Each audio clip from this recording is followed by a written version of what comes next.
Hey everyone, we are back again for another Dokkan battle video. So as you can see by the little time in the bottom corner there, I am very late to this news. But Golden Week is Goku and Piccolo from the 23rd World Martial Arts Tournament, and we actually have kits and animations and all that. And I'm sure you've all seen the kits are already and the animations, and we know they're peak and the OSTs are amazing and everything's amazing, right?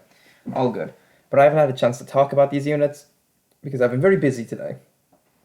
Very busy doing nothing, kind of. It's been a weird day for me. But I am here to talk about these units, so let's discuss. So first of all, we have a banner unit Krillin, right? I have seen these units already, but I haven't got a chance to talk about them, so we can kind of discuss this and be a long kind of breakdown video if people are interested in listening to me. Also talk about these units. Again, I'm sure everyone's seen all the bigger YouTubers do them, but here I am. So let's talk about Krillin. He's STR, and not a huge deal. Doesn't really mean anything, him being STR, I don't think. But yeah, so he actually leads two categories, which I think is kind of interesting. I mean, it's only 130 to both, but I can't really remember another banner unit that leads two categories, at least at the top of my head. But he does lead two, which is pretty cool. Kamehameha and World Tournament. Obviously, you'll never be using him as a leader, but again, I just find that kind of interesting. For in terms of links, Brainiacs, Turtle School, Infighter, Kamehameha, The Incredible Adventure, Guide to the Dragon Ball Spheres Battle. It's a fine link set. It's kind of what you'd expect from Krillin. Sometimes Krillin's also gets solid support, which I was kind of expecting to see, but I guess it just makes sense. Something does have to give way for The Incredible Adventure and Guide to the Dragon Balls, so that's fine. In terms of categories, Kamehameha, World Tournament, Earthlings, Battle of Wits, Turtle School, Bond Friendship, Earthbred Fighters. He's there. He's fine.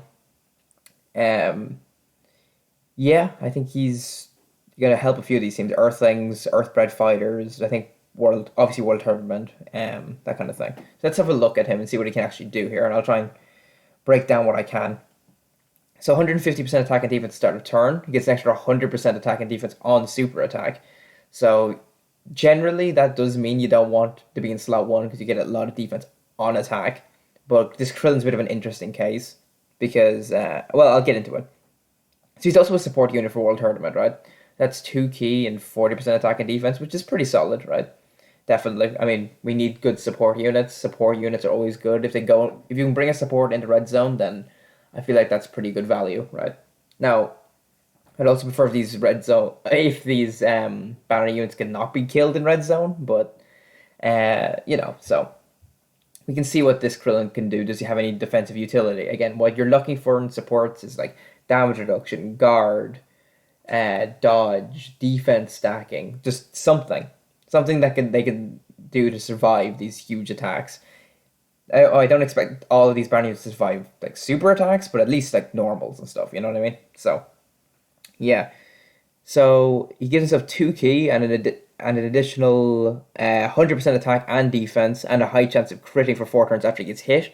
So once he gets hit, he has that for 4 turns, which means he could float off rotation for one turn. So if you had him like turn one, you float him, and then when he comes back on turn four, he still does have his passive up, but it's after that's when he loses his passive. So just in case people wanted to know how that worked.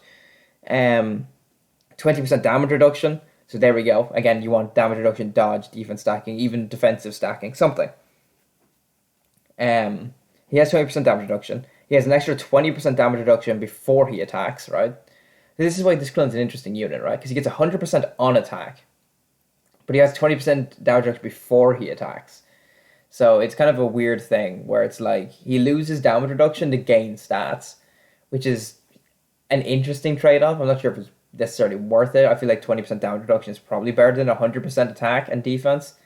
I mean, probably. I'm not a mathematician. I don't know how to calculate that kind of thing and see how much damage he would take from big super attacks for that trade-off. But yeah. And then he also gets an extra 20% damage reduction when facing only one enemy, which is pretty good because, again, basically all the hard red zone fights are all against one enemy, bar like the Gamma stage, where that final part is against two enemies. Like, other than that, I think all the rest of them are one enemy, so he's going to be just fine. So yeah, basically in Krillin's best situation, he'd want to be in slot one. He gets hit first to activate the 100% attack and defense after getting hit. And then he also has 60% damage reduction. So that's when he's going to, if he wants to eat a super, that's the time to kind of eat it. Um, well, hidden potential when I build Krillin. I think it's pretty obvious, but he should be full dodge. I mean, I don't know why you wouldn't go full dodge on this Krillin, because if we look at super attack effect as well, over here, he only raises attack for one turn and lowers attack. Like, that's not a great super attack effect. So ideally, I feel full dodge, and then the rest maybe into crit. I mean, he has a high chance to crit anyway, actually. So maybe additional, just so he could, I guess, in super battle mode stage or something, he could double lower attack, which could be helpful. But that's kind of it. This Krillin is actually a good banner unit. I would rank him pretty solidly because he has some defensive utility against the biggest and toughest bosses. So pretty good for me. So this Krillin for me gets my seal of approval. He's quite good. Now we also have banner unit Tien, right? We'll see what Tien is bringing to the table. He's physical, right? Which is pretty cool, I guess. I'm not sure if we have a physical Tien. He might be the first. The one issue I have with this Tien is I kind of wish he was had a different name. Like, he could have been called something else, you know what I mean? Like, he could have been like Krillin Multiform Technique, or something like that. I think that would have been pretty valuable. Like, oh, another Tien. But it is what it is. We can't always have nice things, I suppose. So, anyways, let's actually get into his kit and see what he does. He also leads two categories: Worthy Rivals and World Tournament. That's fine. Again, it doesn't actually matter, but I just find it kind of cool. Link set: Crane School, Cold Judgment, Infighter, Shocking Speed, Incredible Adventure, Guides to the Dragon Ball's Fierce Battle. I mean, that these three at the bottom, the two Dragon Ball Saga links and Fierce Battle, all of these units are sharing. Just spoiler, I guess, but they all are sharing that, which is quite good. So these have something together. And then, Infighter, Shocking Speed, Cold Judgment, and Crane School. The rest of those links, like Cold Judgment, you can definitely activate. Infighter, you can definitely activate. Shocking Speed, you can activate. Crane School, terrible, but it is what it is. It's what I would expect to end up Crane School. It's just unfortunate that that link sucks. In terms of categories, Worthy Rivals, sure. World Tournament, Earthlings, Bond of Friendship, and Earthbred Fighters. Like, he's on some decent teams. Worthy Rivals, I mean, I'll take more help. World Tournament is just got supercharged by all these units. Earthlings can use more options, we'll definitely take that. Bond of Friendship, we'll definitely take it as well. And then Earthbred Fighters is a very strong team, but why not add this TN, I suppose? So, what do we have in terms of a passive? Gives himself 3 key start of turn, always valuable, right? TURS giving himself key, always good. 100% attack and defense start of turn. Launches 3 additional attacks, each of which have a high chance of becoming a super, which is, pretty good. I mean, that could be pretty good because he's going to do a lot of damage, right? And then he also gets 100% attack when performing a super, and then 44% attack and defense for the turn with each super attack performed, and then a high chance of dodging when facing one enemy. The high chance of dodge being restricted to one enemy is completely fine, because again, basically every single fight in the game, this hard fight, is against one enemy. So, that's fine.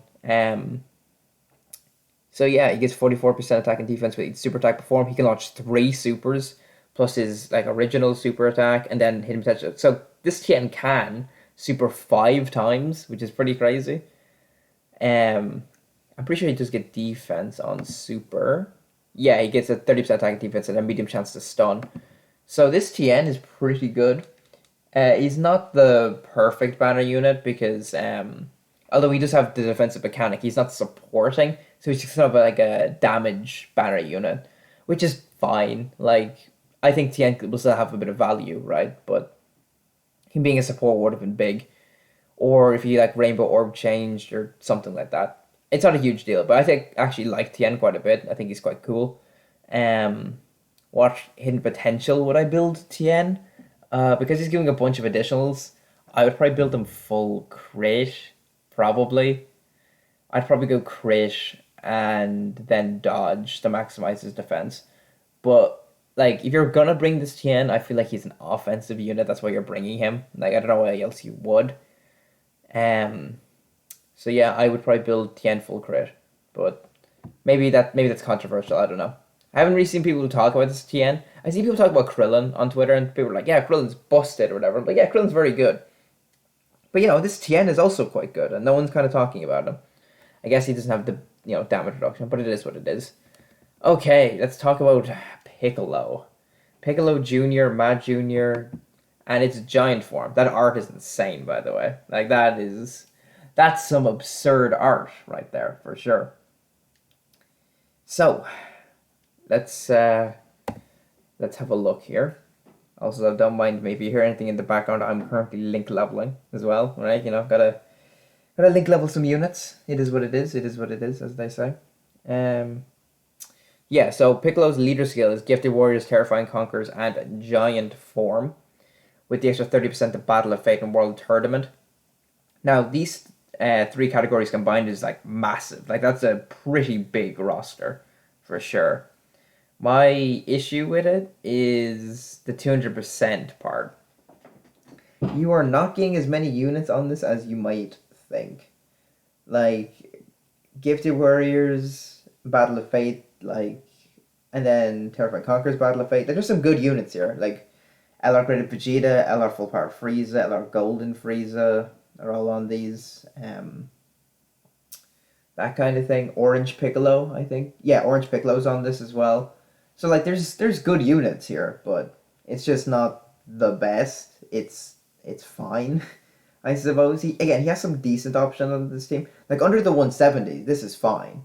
It's just under the 200% part. It's like that's where it kind of begins to fall apart a little bit, but it's not the biggest deal in the world for sure.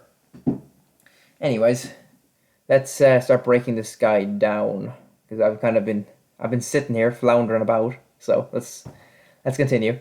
So Link said, "Big bad bosses tough as nails, thirst for conquest, incredible adventure, guidance to Dragon Balls transform and fierce battle." Not a bad Link set at all. Also, they finally gave him some good villain links like thirst for conquest. He's a big bad bosses, fierce battle. He has the giant Link. He's got incredible adventure, guidance to Dragon Balls, and then tough as nails. This Piccolo is not bad at all in terms of links. I mean, he shares three links with LR Cooler, right? And they're both on Terrifying Conquerors, so this is technically a pseudo LR Cooler buff, and you guys know my adoration for LR Cooler. So yeah, Piccolo, by the way, I'm not sure if I showed it, but he's int, which I think is like fine. I'm not sure if that's the biggest deal that he's int. I'm not sure if it also would have been my first choice. I didn't really think about it, to be honest. Like, oh, what type do I want Piccolo to be? Wasn't really something that kind of came to mind. But yeah, he is in, which is, again, fine. So let's get into his passive, because it's a long one, right? It's a long one. Activates intro once, there's no condition, it just activates. It's one of those. High chance of launching an additional super for one turn from the start of turn. Not incredible, but it's a 50% chance to get an additional super. Like, sure, we'll take this, you know what I mean? Now, ideally, it would have been a high chance or a guaranteed additional with a high chance to be a super, but it is what it is. Like, again, we'll just have to roll with it, I suppose. It's not the biggest deal. We just have to suck it up, and we'll move on. So, for the first 5 turns, he gives himself 2 key and 101% attack and defense, which is pretty good. And then, yeah, that's his intro. So, the guaranteed additional or high chance of additional is for what only on his opening turn, but the extra stats and key are for the first 5 turns. So he gives himself 3 key and 150% attack and defense at the start of turn. So that means for his first 5 turns he'll auto super because you're on a leader skill, you have 6 key plus the 3 plus the 2, that's 11, and then you have to collect the key sphere, so that's 12. So yeah, he'll be auto supering for his first couple of turns. So he gives himself 20% attack and defense with each super attack performed up to 100%, not the worst. Build up is fine, not the biggest deal. He's super effective against all types against one enemy. So basically, again, against all the toughest fights, he's going to be super effective against all types. And this Piccolo, by the way, I think is going to be a stat monster. And I'll talk why in a second. But yeah, stat monster. He's have a medium chance to launch an additional super. Again, not written the right way, or it is written fine, but like it would have been preferred if it's a guaranteed additional with a 30% chance to be a super, so it is more chances to proc, blah blah blah. But here's what it is. He gives himself 60% attack and defense after receiving an attack. That's fine. That means slot 1 preferably, but I will tell you now, this Piccolo does not have guard, he does not have damage reduction, he does not have dodge. He does not have defensive stacking, so being in slot 1 can be scary. But again, I do think his stats are going to be very high. So, yeah. And what else do we have here? 100% attack and defense, and all enemies get a 30% attack and defensive debuff when he's the first attacker on a turn, which, can be quite helpful. For super battle and stuff, that's going to be quite strong. You can stick him in slot 1, he's going to be debuffing, he's going to have the extra stats, it'll be pretty good. And then in slot 2 or 3, he has an extra 100% attack and defense on super attack, and has a high chance to launch an additional super, and then turns into a giant when conditions are met. So because of all the different variations of the numbers, it's like 100% here, 100% here, 100% if he's on super, 100% or 60% when he gets hit. He's building up stats. Like all these do multiply. You know what I mean? So he's going to be a bit of a stat freak, this Piccolo, I think, which to me says that he really needs dupes. A unit who depends on stats and stuff is in desperate need of dupes. It just kind of is what it is in that aspect. So, if you're going to go for Piccolo and you think he's going to be a beast, which I definitely do, you're going to want to go for dupes. One copy of Piccolo is probably not going to do you that well. I mean, maybe I'm wrong. Maybe it's perfectly enough, and this Piccolo is even better than I think he is. But yeah, we'll have a look here. So his super attack effect is raise attack and defense for 1 turn with a high chance to stun, which is pretty good. Not a bad super attack effect at all. This is an active skill, which is the super explosive wave. The animation for that is incredible, by the way. It's so good. I'm a big fan. So, sorry. Can be activated when HP is 50% or less, starting from the 4th turn, which is not too bad to get activated, or when you're facing 2 or more enemies. When people seen this, they kind of freaked out, and I completely understand that, because that is a ridiculous condition. That basically means in Super Battle Road, you win. That's what I mean, because you just activate this AoE, which massively raises attack for 1 turn, mega colossal damage, and disables an enemy action of every enemy he hits it with. So it's a Ghost Usher in Super Battle Road, and it does mega colossal damage. It's basically wiping the board, and because it's an active skill, you can skip it, right? So you can get through stuff really fast. People have been talking about this Piccolo in World Tournament, and yeah, he's gonna one-shot everyone. Now, I'll tell you now, I would build this Piccolo with full crit, and then additional. I would build this Piccolo quite offensively, for sure. I mean, I can definitely understand the argument for dodge and stuff, but I think this Piccolo is a prime candidate for full crit. A super offensive build, I think. There is more here. To turn to a giant, he needed to be under 60% HP from the 4th turn. So let's discuss his Piccolo's giant form here. There he is. That's some good giant form art as well. Big fan. Love that.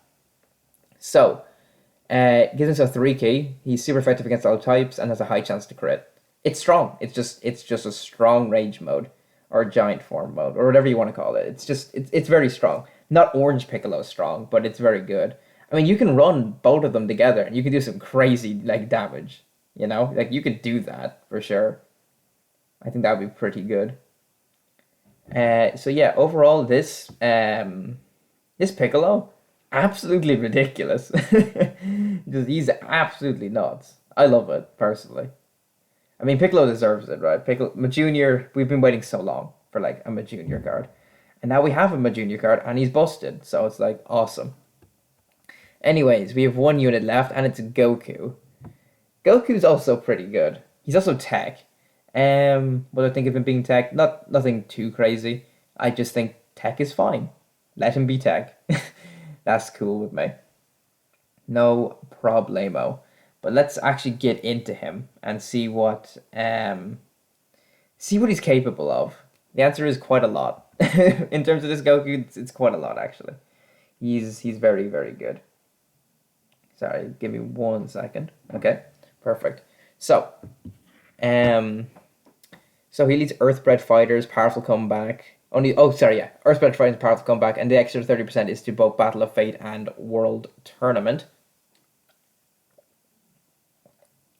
Sorry, they're just grabbing a drink. Yeah, so Earth, Red, Fire is a powerful comeback. It's a very strong combination. That's a lot of units with Battle of Fate and World Tournament. The World Tournament not the biggest deal, but Battle of Fate is. That's a very strong leader skill. Earth, Red, Fire is a powerful comeback. One of the best leader skills in the game. Like you might not seem it, but when you check it in your box, you will see that it's pretty fucking ridiculous. So yeah, let's have a look at his links. All in the Family, World Tournament Champion. The Saiyan Lineage, Infighter, Incredible Adventure, Guides, and Dragon Balls and Fierce Battle. It's kind of what I'd expect. It is a shame that he has World Tournament Champion. That link sucks, but it is what it is. We'll have to make do. The Saiyan Lineage, I'm actually pretty surprised he has it. I didn't think they'd give him the Saiyan Lineage, but they did, which is cool. I mean, I'm down for it. Why not? Just unexpected. That is all. I definitely thought that would be shocking speed, right? Based on like the other Goku from this fight that we have, like the old banner unit or whatever from World Tournament. Infighter was what you'd expect, and then Incredible Adventure, Guidance, Dragon Balls, Fierce Battle. So that is fine. Yeah. So entrance is the same. The 5 turn part is the same. The only difference with Goku is instead of high chance to launch additional super, Goku gets guard for 1 turn. I will tell you right now, that's just better. Like Piccolo has a high chance to do an additional super. It should have been like to compete with Goku's guard. It should have just been a guaranteed additional super, but it is what it is. It's fine. I'm not saying Piccolo got shafted. By the way, Piccolo is incredibly good. I just think if you're comparing a high chance to additional to guaranteed guard, I mean like there's only one winner there. Let's be 100% real here. Anyways, so again, 150% attack and defense start of turn, and he builds up 10% attack and defense with each attack received up to 100%. That does mean this Goku needs to get hit 10 times, which is rough. That's a lot of hits. He does have guard for the first turn, so it's not the biggest deal. Hopefully, if you're fighting the right bosses, you can get those hits in early. Now, a lot of the big bosses don't actually attack that much, at least at the start of the fight. I mean, the one that I think of that does attack a lot is the Metal Cooler Armory. Like, when you're fighting the core, right? They attack like 11 times per turn, so you could definitely get it there. But anywhere else, it's not going to be the easiest, right? Especially with only 1 turn with guard. He has a high chance of nullifying enemies' Ki Blast super attacks right out of this character, which is obviously very good. That's the same as like Beast Gohan. That's the same as LR Janemba, that kind of thing. I did actually forget he's also super effective against all types again when facing one enemy. So same as Piccolo. And then here we go. High chance of guarding. So after the 1 turn of guaranteed guard, you then get a high chance to guard, which is fine. I mean, high chance to guard is rough, right? Because sometimes it's like, oh well, like this has a high chance to guard. Hopefully he guards, and then he doesn't. Then you get killed, and it's like, well, if only my guard activated, right? Again, when this Goku does guard, he's going to be nuts. But when he's not guarding, it's going to be rough, right? So, yeah, this is something to keep in mind. Launches additional super attack has a 70% chance of being a super attack when guard is activated. That happens for 4 turns. So again, you definitely want that guard to activate. And then he gets an extra 20% defense whenever guard is activated up to 100%, which means he gets a lot of stats from building up, right, when guard is activated. Because he's getting a 100% attack and defense with each attack received. And then he's getting 20% defense up to 100% defense when his guard is activated. So he's getting a lot of defense building up this way. It's pretty crazy. Plus his high stats already from his additionals and stuff. Or from his intro, I mean. Sorry. And then this last part is just nuts, right? He gets an extra 150% attack and defense, a guaranteed additional super, and guaranteed guard if this character revives, he's a revived character, or a different character on the team revives. That's ridiculous. Because, Carnival Tech Goku, the revival one from the first Killer movie, he revives, right? But let's just say you're running 2 of them, or I could use the example of the 8th year anniversary unit, but we don't have them on global, so maybe some people don't know what they do. I mean, I'm sure you guys do, but just in case. Let's just say you're rocking Tech Carnival Goku's powerful comeback team. Obviously, Goku guards above 59% HP, but he doesn't guard under 59% HP unless you revive. So let's say you're running 2 of them and you revive in one of them. but then you fall under 59% HP on the turn with the other Carnival Goku. That one's not guarding, and there's nothing you can do because you only revive once. Now this Goku is the same, right? Like he can't, you can't still can't get two revives, but his condition will still activate. He'll still get all these buffs: the 150% attack and defense, the guaranteed additional, and the guaranteed guard. If someone else revives, so if you revive a Carnival Goku and get his like condition, so he can get his guaranteed guard, this Goku will then also get his guaranteed guard anyway. It's pretty crazy. That's huge. Actually, something I also wanted to point out before I continue, the whole thing with his link set, by the way, if he did have shocking speed over Saiyan lineage, that actually would have really helped Beast Gohan, because they'd share all in the family, all in the family shocking speed in Fire and Fierce Battle, but now they only share all in the family in Fire and Fierce Battle and no key links. It is unfortunate. I mean, this Goku's basically gonna be auto supering most of the time anyway, but you know, it would have been nice. He does have a standby mode. This is the introduction of standbys into global, right? I won't spend too much time talking about standbys here. If I hopefully pull the Goku, which is the plan, I will definitely talk more about what standbys and what it does. It's basically an active skill, but instead of swiping up, you swipe down. So, yeah, and they have different effects, right? So, for Goku, can be activated if your HP is 59% or less, starting from the 6th turn, and you stand by for 4 turns. Now that is quite the rough condition. It's tough, but it is understandable when we see what that condition or what the actual effect of the standby is. We'll get to it soon. It's pretty ridiculous. In terms of categories, he's on a lot. Earthbred Fighters, Powerful Comeback, Battle of Fate, World Tournament, Low Class Warrior, Pure Saiyan, Goku Family, Turtle School, Bond of Friendship, Bond of Parent and Child, Full Power, Kamehameha. He's on a bunch of teams. Absolutely ridiculous amount of teams. And I'll be honest, he's like the best unit on like most of them. Like, I will tell you now, I think this Goku's utterly monstrous. He is dumb good. But yeah. So his super attack effect is the meteor combination. He gets 50% attack for 1 turn, and that's it. He's not getting any defense. So I see a lot of people talking full dodge on my timeline with this Goku. I would not go full dodge. I can understand it, he's a guard defensive unit. Why would you not build him full dodge? He needs to get hit too many times. That for me, he needs to get hit too many times. I will probably build this Goku with crit. Yeah, like I know he's super effective against all types, but I would build him with crit. And he has built-in additionals, so it's not the biggest deal. And once we got into his standby phase, I think I can make the argument for crit a little bit easier for people who might want to build a full dodge. So let's get into this. His links don't change or anything. So his passive skill is the last gasp here. So he's unable to attack except with the finish skill, which is a part of the standby, right? This is new for global. So again, I won't get into too much detail here, but I will explain it better if I do pull him so we can talk about that. But so he's just gonna kind of stand there and not do anything. It just is what it is. He gives all allies 3 key of 59% attack, which is pretty big. That's crazy support, right? He gives Earthbred Fighter allies 50% defense for the turn, by the way, which is again very good. World Tournament allies also get 50% defense for the turn, which again very good. He isn't excluding himself here, right? Just everyone else is getting it, which is fine. He also has a scouter, which is pretty dumb. Like, I'm like, okay, sure, have a scouter, whatever, I guess. And then he revives with 59% HP when this character and ally is KO'd. And then you get an extra 590% attack when the finish skill is activated. So, yeah. This big finish skill is basically a revive counter. That's kind of how it works. It's the same as the GT unit, the GT Anniversary unit. Again, for people who don't play the JP version or really follow it, they have the same effect, which again is very strong.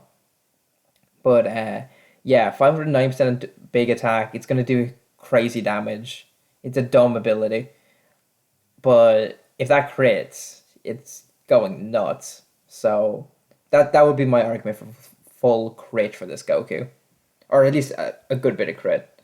So that's kind of my thoughts on the units. If I'm to do a quick overview, we'll just scroll back down to Krillin here. Krillin, very good support unit. Big, pretty happy with his design. Tien, pretty good design as well. Useful, like good dodging ability. He's going to put up some pretty good numbers, I think.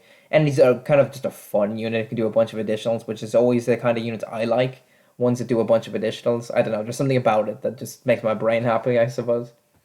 Piccolo was just a World Tournament god, Super Battle Road god, stat fiend. So was Goku, by the way. They're both stat fiends. Um, Piccolo's ridiculously good though, for sure. Definitely in the top three TURs. I haven't seen his stats in game yet, so I don't know. Top three on global, top four on JP because Kale is out in JP and Kale is obviously very good as well. Um, but on global, he's definitely top three with him, God Goku, and then the other Goku I would have as well.